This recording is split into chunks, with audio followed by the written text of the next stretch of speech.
Nous allons parler aujourd'hui de l'interview d'Emmanuel Macron jeudi soir dernier en direct sur TF1 et France 2 en même temps. Interview du chef de l'État. Emmanuel Macron, quelques jours plus tôt, avait affirmé qu'il n'excluait pas l'envoi de troupes au sol en Ukraine. Écoutez bien. Est-ce que vous envisagez d'envoyer des troupes occidentales françaises en Ukraine? Bonsoir et bienvenue. Vous êtes assis devant moi. Est-ce que vous êtes debout? Non.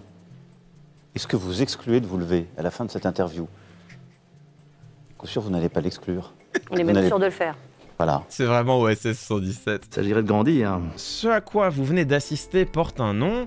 C'est bien sûr une allégorie. L'allégorie, c'est une comparaison qui porte sur tout un segment de texte. C'est une petite histoire qui porte un sens concret, mais derrière lequel on peut distinguer un sens allégorique, c'est-à-dire un sens imagé, un autre enseignement que l'on peut dégager de cette petite histoire. Les fables de La Fontaine sont des allégories, les paraboles religieuses sont des allégories. Ça, c'est ce que tente de faire, bien sûr, Emmanuel Macron. Cette allégorie, elle est...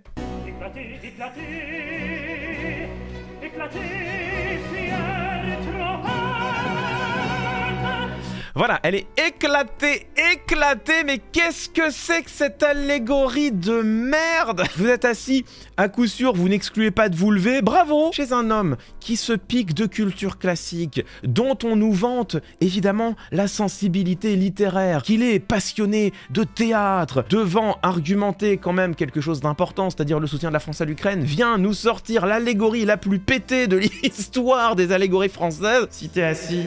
tu vas te lever. Souvenez-vous, Nicolas Sarkozy, à la fin de son premier quinquennat, qui, dans une interview, annonce le fait qu'il se représente. Est-ce qu'on peut imaginer le capitaine d'un navire dont le bateau serait en pleine tempête dire « ben non, je suis fatigué, je renonce, j'arrête ». C'était déjà d'une pauvreté allégorique coupable, mais... Est-ce que vous êtes debout?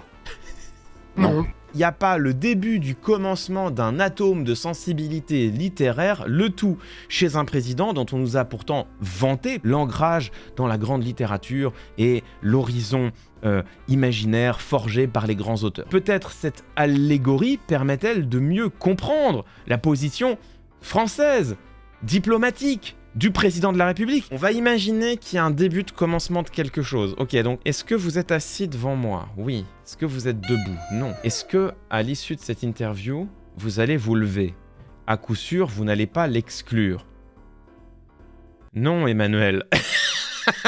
Anne-Sophie Lapix et Gilles Boulot sont sûrs de se lever à l'issue de l'interview. On est quand même en train de parler de la position diplomatique de la France vis-à-vis de la guerre en Ukraine face à un adversaire, la Russie, doté de l'arme nucléaire. Emmanuel Macron, dans ce cadre, nous brode une allégorie dont la direction est la suivante. On ne sait pas exactement quand, mais assurément, nous allons envoyer des troupes en Ukraine. C'est exactement ce qu'Emmanuel Macron vient de dire. À l'issue de cette interview, vous n'excluez pas de vous lever? Bah non, on est même sûr de se lever. Et bah voilà. Et ben de la même manière, en Ukraine, je ne peux pas exclure d'envoyer des troupes. C'est exactement ce qu'il dit. Là, ce que je viens de dire, c'est une réflexion rhétorique qui me paraît rigoureuse. Elle est assise sur l'interprétation d'une métaphore qui ne laisse que peu de doute quant à la direction dans laquelle elle est tendue. À partir de là, il n'y a que deux hypothèses. Première hypothèse, on fait confiance à Emmanuel Macron pour ne pas parler n'importe comment, et il vient de dire « nous sommes sûrs d'intervenir, on ne sait pas exactement quand ». Soit, deuxième hypothèse, il est totalement nul. Il est d'une incompétence oratoire confondante, il vient de faire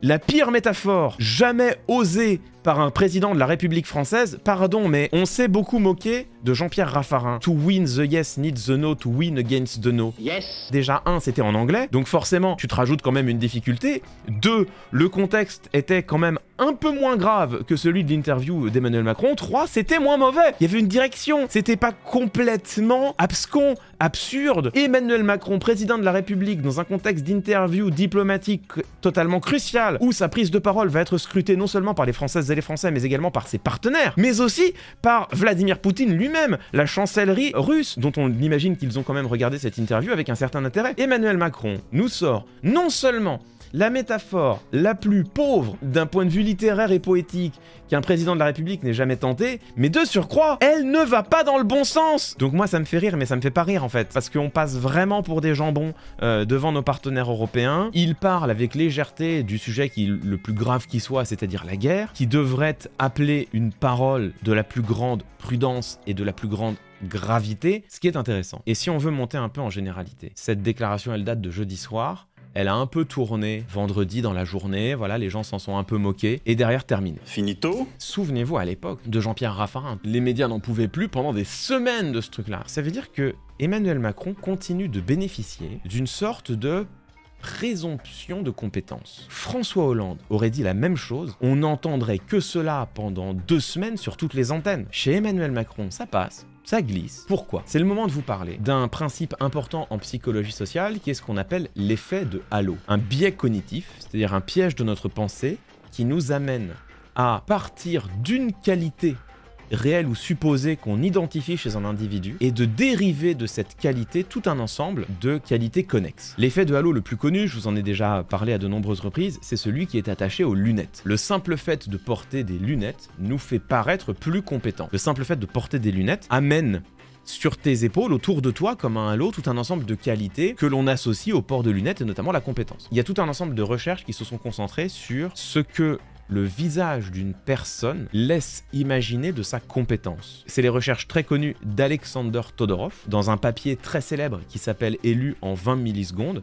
Ce qu'a fait Todorov, c'est qu'il prend les portraits de candidats qui se sont réellement affrontés lors d'élections, il les montre aux gens, et il leur dit laquelle de ces 2 personnes vous paraît la plus compétente. Celui qui est jugé le plus compétent sur la seule foi de son visage, c'est en moyenne celui qui a gagné l'élection. Plus tu as le visage de la compétence et plus tu as de chances de gagner une élection. Donc ce qu'on sait aujourd'hui, c'est qu'il y a certains traits du visage qui renvoient une impression de compétence. Le fait d'avoir une mâchoire carrée, le fait d'avoir un menton assez long, des pommettes hautes et saillantes et les yeux plutôt écartés et un front plutôt large. C'est ça les traits de la dominance sociale. Et ben c'est aussi le portrait d'Emmanuel Macron. A l'inverse, le visage de François Hollande et Jean-Pierre Raffarin, dont je parlais tout à l'heure, c'est des visages qui ne renvoient pas un sentiment de compétence. Plus le visage est rond, et moins il renvoie une impression de compétence et d'autorité. Comme c'est Emmanuel Macron et qu'il bénéficie du visage de la compétence, ça passe. On se dit ouais mais il a dû vouloir dire quelque chose. Ce sont des mécanismes inconscients contre lesquels nous ne pouvons pas lutter. Voilà ce qui explique, selon moi, que Emmanuel Macron ait pu encore une fois s'en tirer après cette déclaration qui pourtant